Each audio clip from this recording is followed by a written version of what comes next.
Da tribuna, o senador Isalci Lucas explicou aos colegas os reais efeitos caso a proposta de reforma tributária do governo Lula seja aprovada. O senador lembrou que o assunto é complexo e pediu que os colegas não se deixem levar pelo discurso. Isalci disse: "O que eu posso garantir é que a carga tributária vai aumentar. A promessa do governo era de não aumentar, era ter a questão da simplificação, que também não está acontecendo. Muito pelo contrário, nos próximos 10 anos nós vamos ter tudo o que temos hoje e mais as novidades, a criação desses novos impostos. Então, de simplificação não tem nenhuma, muito pelo contrário."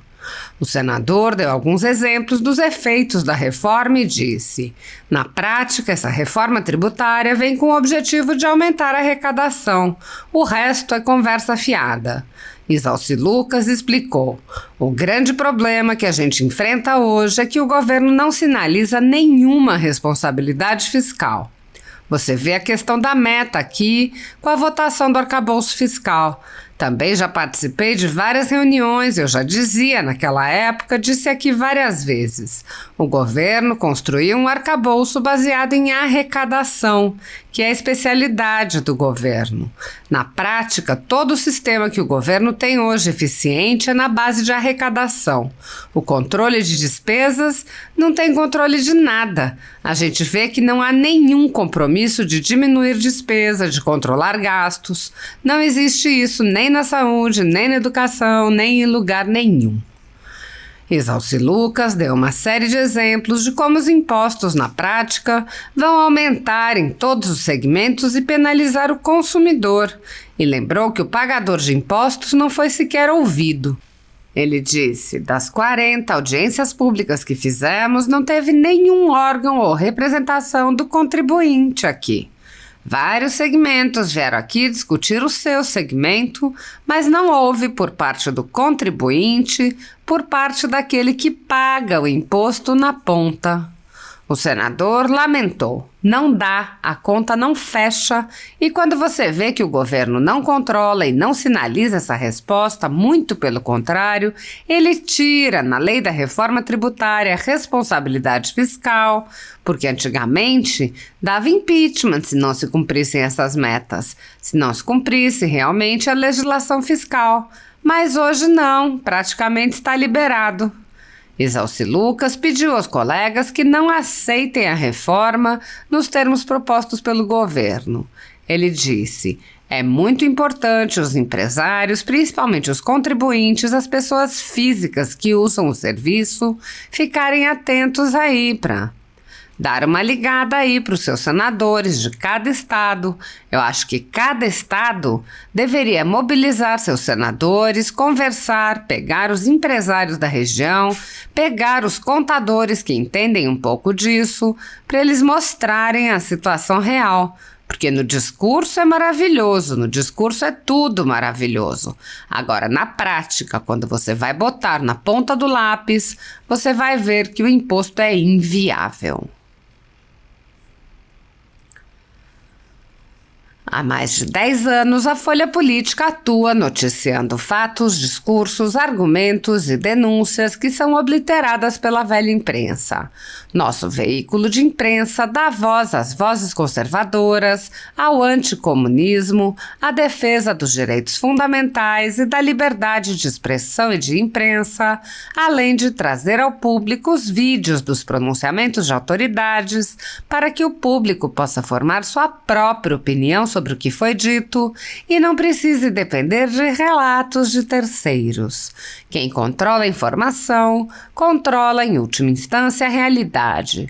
Grupos monopolísticos e cartéis que se associam com o intuito de barrar informações contrárias ou inconvenientes atuam em conluio com a finalidade de aniquilar qualquer mídia independente, eliminando o contraditório e a possibilidade de um debate público amplo, honesto, abrangendo todos os feixes e singularidades dos mais diversos espectros políticos, controlando as informações, o cartel midiático brasileiro tenta excluir do debate e, em última instância, da vida pública, os conservadores e os veículos que dão voz a essas pessoas.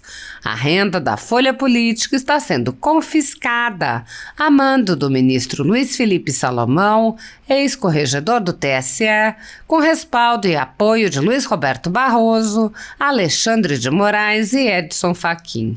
A decisão confisca de forma indiscriminada todas as receitas advindas do YouTube, indicando claramente que a intenção não é a de excluir conteúdos específicos, mas sim de calar o canal e eliminar o jornal. Há mais de 28 meses, toda a nossa renda é retida sem qualquer justificativa jurídica. O atual corregedor, Benedito Gonçalves, impôs novas restrições ao canal a pedido da coligação de esquerda que disputou a eleição. Se você apoia o trabalho da Folha Política e pode ajudar a evitar que o jornal seja fechado, doe qualquer valor à empresa Raposo Fernandes por meio do Pix, cujo QR Code está visível na tela, ou por meio do código ajude@folhapolitica.org. Caso não utilize Pix, há a opção de transferência bancária para a conta da empresa Raposo Fernandes, disponível na descrição deste vídeo e no comentário fixado no topo. Há mais de 10 anos, a Folha Política vem mostrando a realidade da política brasileira e quebrando barreiras do monopólio da informação. Com a sua ajuda, poderá se manter firme e continuar a exercer o seu trabalho. Pix ajude@folhapolitica.org. Assista.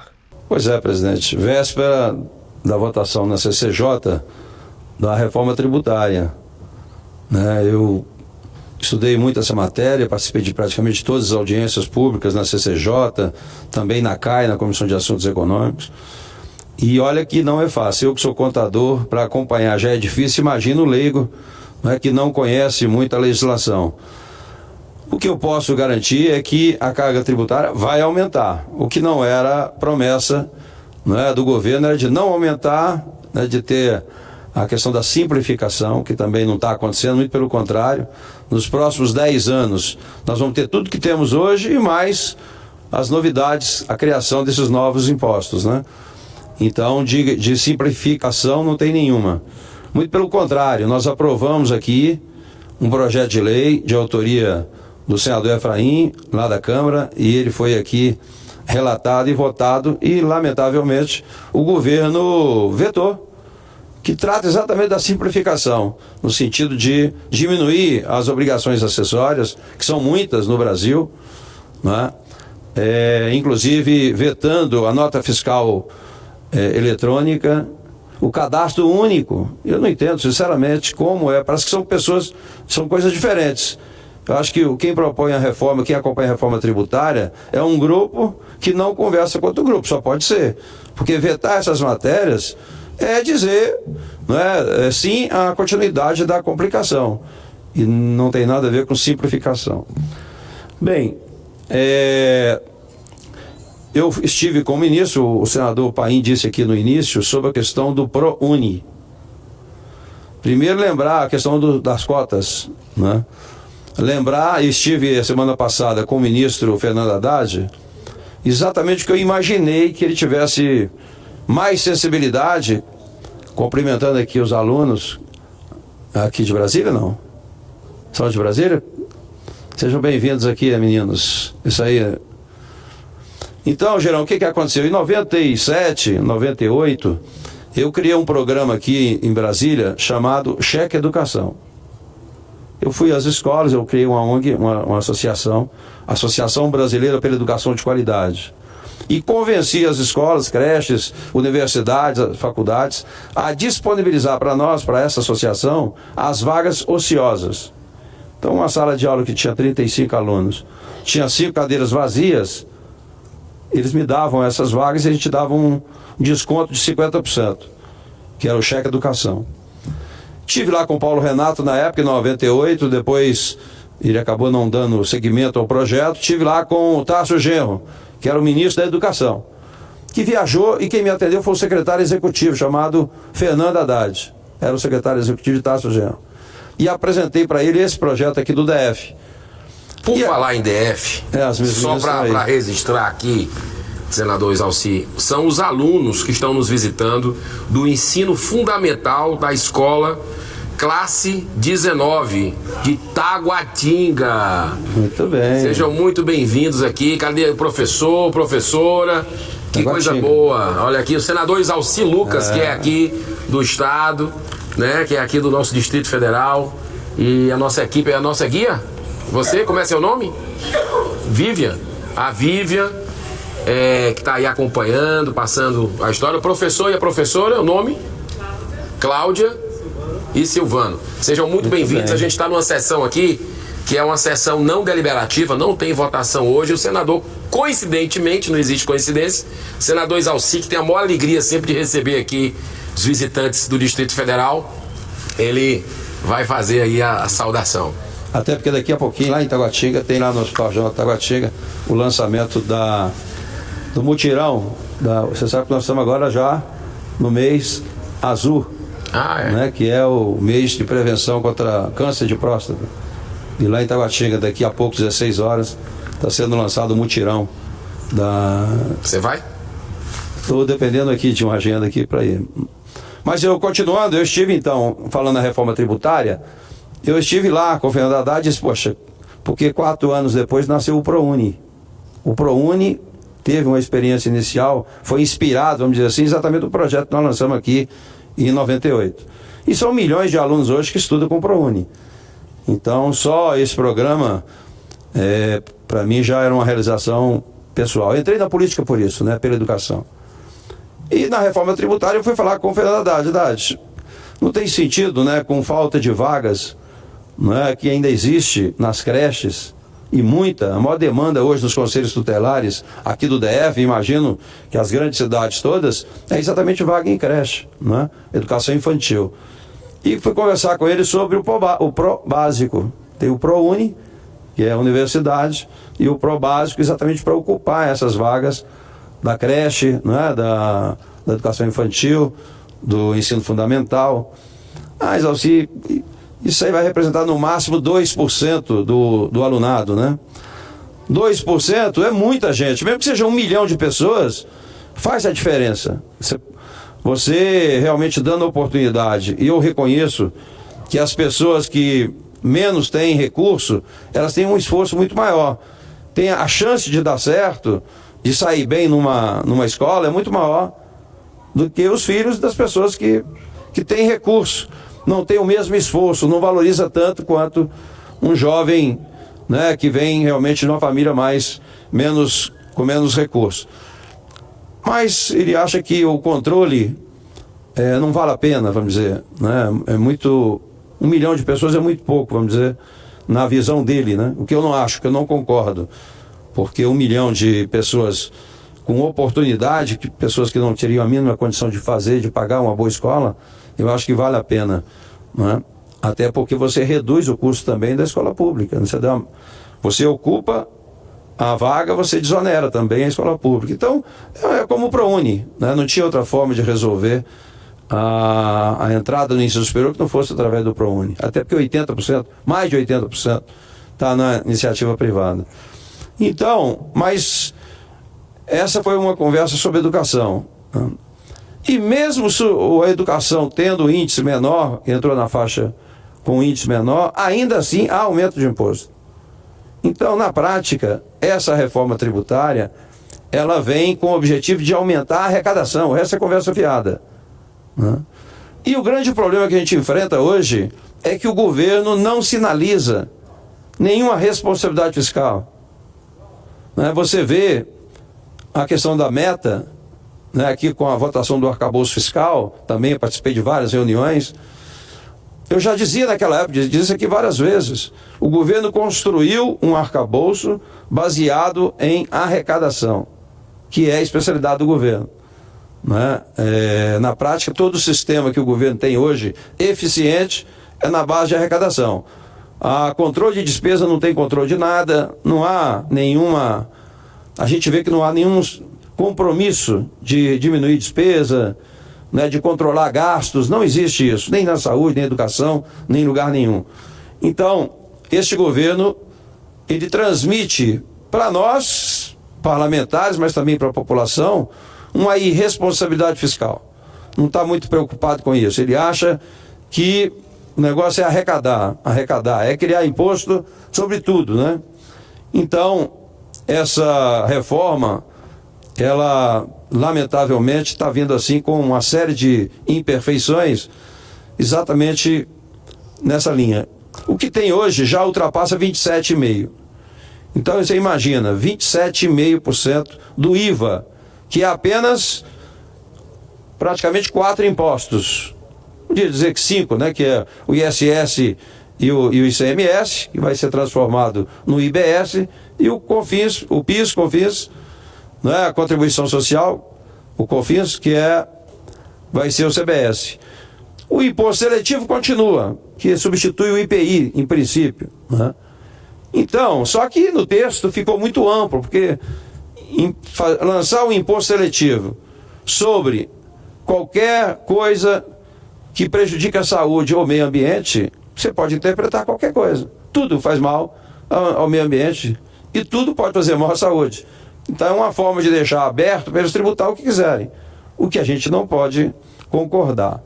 Então, senador Girão, eu vejo assim, não é? Amanhã, na CCJ, a gente vai ter problema com relação a essa reforma.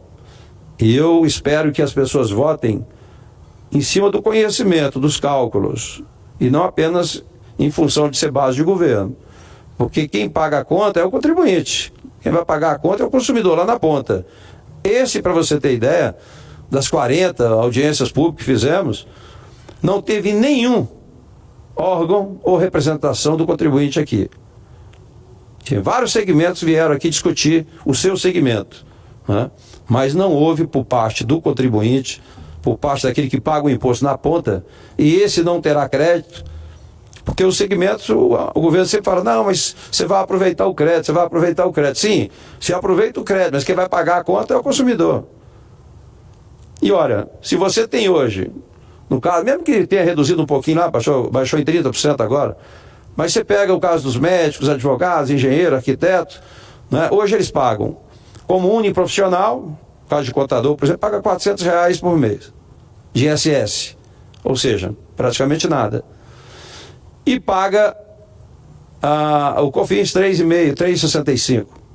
Olha, de 3,65 pular para 27,5 que já está, você imagina o que representa isso. Se você faz a conta da nota fiscal direto para o consumidor, é um aumento, né, de 23% a mais na alíquota. Então, e aí daqui a pouco está chegando o imposto de renda, ou seja, além de aprovar a reforma, que é o IVA, que é o Imposto de Valor Agregado, na sequência vem imposto de renda, que evidentemente que não vem nenhuma coisa de imposto de renda para diminuir o imposto, vai sempre aumentar. Você tem imposto sobre patrimônio, que vai ser discutido depois.